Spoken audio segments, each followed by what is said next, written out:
Well, as a college football fan, the weekend just occurred that it changed the landscape of college football just a little bit. We had Vanderbilt, which upset Alabama. Actually, a win for every underdog in the world. They seem to play with the kind of spirit we're missing. You don't see that with the good teams, because they're all millionaires. Starting to show. The NIL is starting to have an effect on college football. But there's no point in lamenting that. We've already known that. That's not going to change. Topics on our mind as we go into Sunday night, into Monday, and the next week after the Georgia-Auburn game, Tennessee-Arkansas game, Georgia-Alabama game, and to a certain extent the Missouri Texas A&M game all defined the season a little bit. Now you're starting to see that the SEC has kind of had the upper hand in the rankings. Just look at the top 10, filled with SEC teams. Look at the top 5. Only have Ohio State up there, and the rest of them are SEC teams until they started playing each other. Now that'll all balance out. Penn State actually is ranked higher than Georgia. Miami's only ranked a notch behind us. We all know that's not going to hold up. So these rankings don't really mean anything. They mean a lot more to a Notre Dame or someone hovering around 12 than it does to a Georgia or an Alabama bickering over whether they're 5th or 7th or whatever they might be. Texas number 1, but they're kind of late to the party in playing real football teams. They got a lot ahead of them. So definitely not anything proven. But my main topic on my mind at this moment, as a Georgia fan, was Kirby Smart chastising the fans for not making more noise. I have to be on the side of the fans. I don't think the head coach, I think that's out of line. If the fans aren't excited, maybe that's your fault. Georgia hasn't given them anything to get excited about, and that's just a fact. We haven't played 4 quarters. We haven't played with intensity. We can see we got talent, but that doesn't do you any good if they're not out there hustling and making tackles. And is it going to be possible to even have a team that will play like that? Well, Vandy did, but how much can they keep that up? And then if they got successful and started getting NIL in a big way, they'd have the same problem. So college football is just going to have to adapt to the new landscape. I think at some point they'll just be college football players that have a little extra money. Once that money starts to get more organized and it becomes less of a distraction, perhaps, we might see good football teams. But the biggest problem with college football right now, and I think this will, settle itself out, is the transfer portal and the way players can move so easy. I just see that it's going to be really hard to get teams. You hear a lot of fans say that it's just a collection of individuals. It's kind of how the Georgia looks right now. Not playing as a team yet. They kind of did in 1 quarter against Alabama, and they'll do that with anybody. They'll play a tight quarter, but they haven't played 4 whole quarters. Is this a coaching problem, or is it something that's just built into the landscape now that we're not going to have really cohesive teams? I saw it written, or someone said, I think it was a network broadcaster. He said it in such a way that it sounded like it was really profound. But he said, the good teams aren't as good, and the bad teams aren't as bad. Parity. And so that seems to be what the talking heads are pushing that word around. That's not really a good word for college football. There's nothing wrong with parity in the sense that there's a lot of good teams.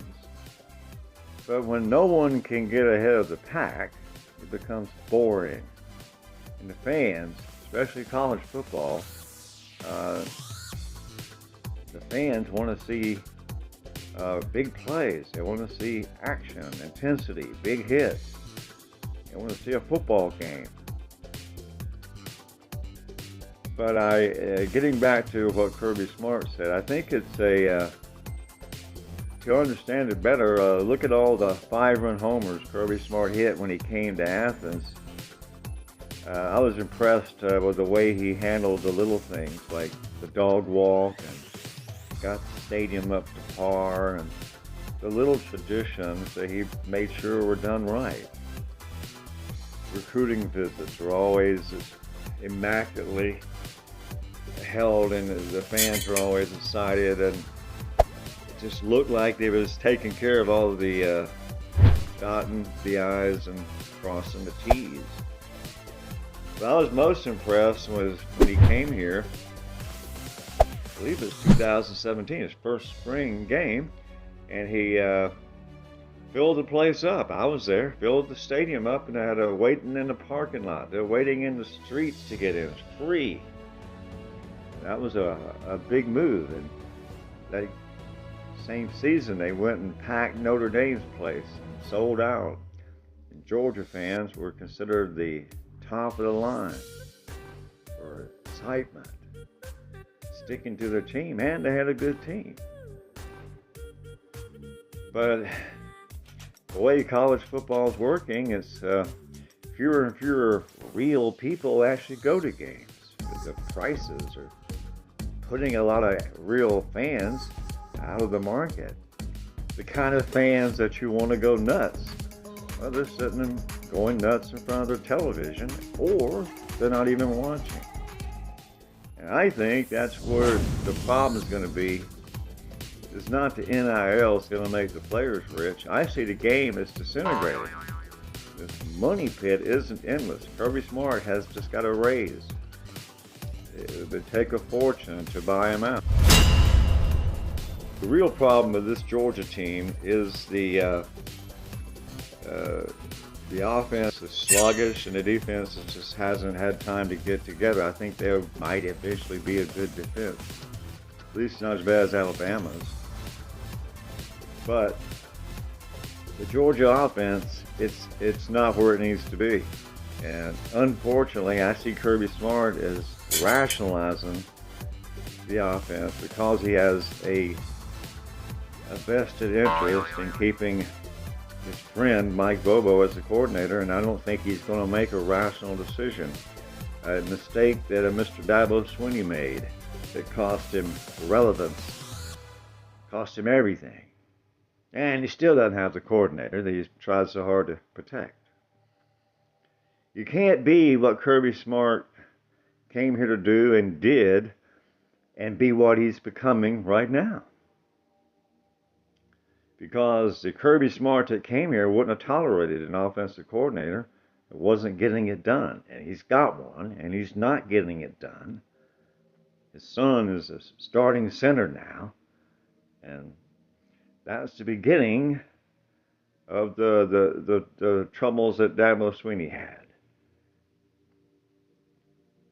And there's no place for it in a place like Georgia with the success and the money that's at stake. But who's going to tell Kirby what to do? The only one he would have to listen to would be those fans that he chastised for not cheering. Those fans need to unite because they really don't have anybody representing them.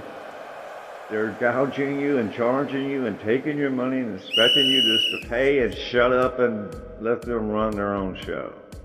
A very arrogant bunch at UGA. It didn't start off that way.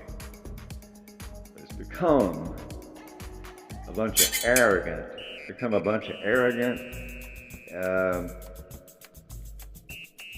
people that don't want to be told anything. And the results are still good enough where they can point to those, but they're slipping and they're going to keep slipping. It's almost like it has to happen to wake them back up. And once again, guess who pays the price for that? The fan. You'll have to endure some losing before it gets better, because these arrogant SOBs, they don't want to be told anything. They don't want to see things for what they are. But at some point, you just feel like that money that they're getting, somebody's going to have to hold somebody task.